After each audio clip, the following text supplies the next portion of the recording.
Buenas, gente linda, ¿cómo están todos? Hoy arrancamos con la primera clase de semiología. Quiero empezar con la definición. ¿Alguien sabría decirme cuál es la definición de semiología? Bueno, la semiología es la rama de la medicina en la cual estudiamos tanto los signos cuanto los síntomas de este paciente. Pronto veremos qué es cada uno, pero la idea es, a través de una historia clínica, y conocer, interpretar y organizar las informaciones de la mejor forma posible para alcanzar un diagnóstico para nuestro paciente y así lograr hacer un buen tratamiento. Sé que por ahí es un poco básico, pero es muy importante entender lo porqué de cada cosa, porque así te queda más fácil saber en qué enfocarse. Vamos con los conceptos.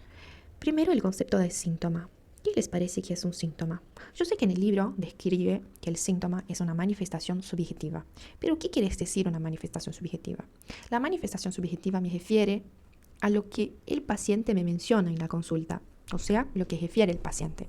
Por ejemplo, el paciente me puede llegar diciendo, ¿sabe qué es? Tengo dolor en la panza, en la lumbar. Entonces, eso me significa que el paciente me menciona un síntoma. Después tenemos lo que es un signo. El signo es lo que vamos a ver en el examen físico de este paciente. O sea, en el momento que yo estoy auscultando el aparato cardíaco y yo ausculto un soplo, eso ya significa que este paciente tiene un signo. Lo mismo si yo estoy afiriendo los signos vitales y veo un aumento de la temperatura corporal, eso me puede indicar que el paciente tiene fiebre. Esto también es un signo. Es importante saber la diferencia de los dos porque cada uno es una cosa, ¿ok? Ahora, ya un síndrome es un conjunto de signos y síntomas que suelen aparecer de manera asociada. Por ejemplo, si yo les menciono qué es un síndrome metabólico, ¿qué crees que sería? Bueno, el síndrome metabólico es un conjunto de signos y síntomas que se dan por una alteración en el metabolismo. Siempre que te mencione síndrome, así tiene que contestar que es un conjunto de signos y síntomas que se dan por la causa que se imagina que sea estos síntomas. Ya la enfermedad es aquella alteración que vemos a nivel de la salud. O sea, toda y cualquier alteración de la salud del paciente la vamos a llamar de enfermedad. Ya el diagnóstico es la identificación de la enfermedad basada en los datos clínicos que vamos a encontrar en nuestra historia clínica y en el examen complementario. Mientras que el pronóstico ya sería la evolución de esta enfermedad, o sea, en qué estadio está esta enfermedad. Perfecto, hasta acá estamos, ¿no?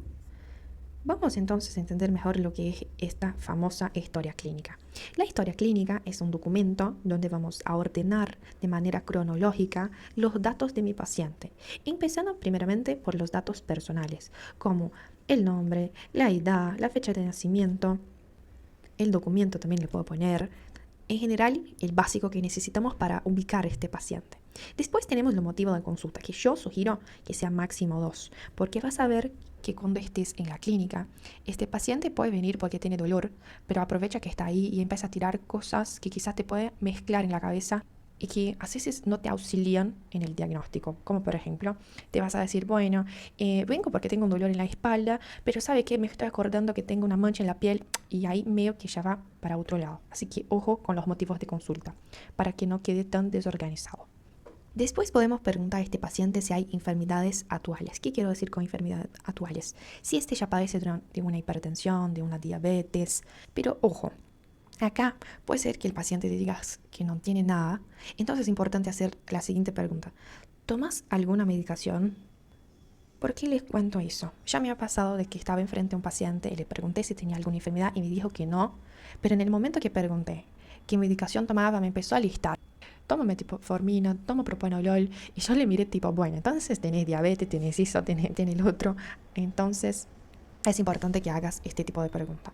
Después tenemos lo que serían los antecedentes personales y familiares, si ya tuvo antes algún diagnóstico tuyo, de tu familia, si alguien ya falleció por un infarto, si alguien ya tuvo un cáncer. Y a partir de ahí empezamos para una estrellita para este, que es el examen físico. Acá les dejé la definición del libro de qué es un examen físico. Pero básicamente un examen físico es donde a través de nuestros sentidos y instrumentos como el esteto, martillo, vamos a avaliar si hay alguna alteración de la normalidad del cuerpo de este paciente que nos indica o que produzca una cierta enfermedad, que serían nuestros signos, por ejemplo. A partir de eso, vamos a plantear la impresión diagnóstica, o sea, lo que yo pienso que este paciente puede tener y crear un tratamiento o un plan de estudios complementarios para así poder cerrar el diagnóstico. Eso vamos a ver más en medicina interna. Nuestro objetivo acá es saber hacer bien hecho esta historia clínica y principalmente el examen físico. Que el examen físico vamos a aprender a hacer cada uno, o sea, del aparato cardíaco, respiratorio, de renal, de digestivo. Y van a ver que la mayoría siguen este orden, que es primero ver, luego tocar y finalmente escuchar, con la excepción, por ejemplo, del examen físico digestivo, en lo cual íbamos a cambiar. Pero dejamos eso para más adelante. Lo único que quiero es que sepa más o menos la estructura de una historia clínica, ¿ok? Bueno, dejé acá también los posibles motivos de consulta por los cuales el paciente va a venir a la consulta. En general, el motivo de consulta suele ser lo que percibe el paciente, principalmente los síntomas, que hace con que éste vaya a la guardia o a la clínica. Estos motivos son más inespecíficos, pero me puede orientar que esté relacionado con cualquier tipo de aparato. Por eso es importante siempre hacer una investigación de cada paso. Ejemplo, el paciente me puede llegar diciendo que tiene la sensación de falta de aire. O sea, acá vamos a llamar eso de disnea. Eso me puede indicar un problema tanto a nivel respiratorio, cardíaco o metabólico. Por eso es un señal de alarma. Si me menciona que tiene sensación de falta de aire, tengo que ver qué hay en este paciente. ¿Okay? También puede llegar quejando que tuvo fiebre en el día anterior o algo del tipo, y eso ya me indica un proceso inflamatorio infeccioso. Otro motivo, y el más frecuente, es la presencia de dolor, que vamos a aprender a entender cada tipo de dolor y cómo evaluar. La cianosis, que probablemente va a llegar quejando de que hay una alteración de color en la piel.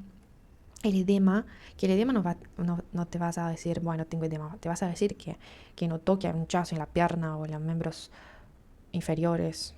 Así te va a decir, ¿ok?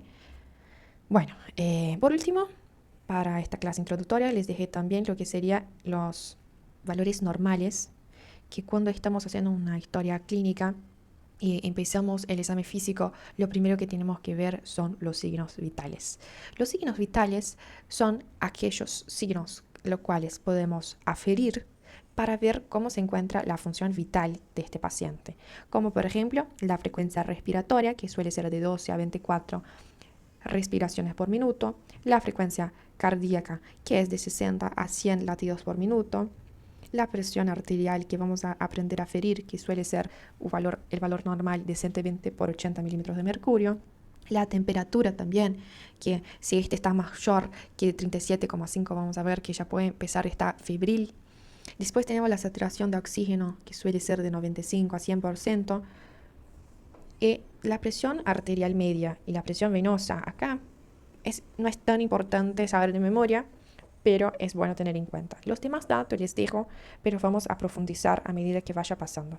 Pero si vos quieres sacar una captura de pantalla, le puedes imprimir y poner en tu cuadernillo y llevar a la guardia, porque cuando necesites en sus prácticas clínicas lo pueden chequear hasta que te quede de memoria, porque de a poquito te vas a internalizar este conocimiento. Acá les dejé la bibliografía oficial en la cual basamos para armar esta clase, que es el Argento, el Guerrín y el Chamorro. Le puedes usar cualquier uno de estos. Yo, en general, me encanta el Argente y creo que la mayoría de las UTHs también usan este. Y les dejo nuestras informaciones y nuestros datos sobre el curso para caso quieras estar entrando en contacto con nosotros.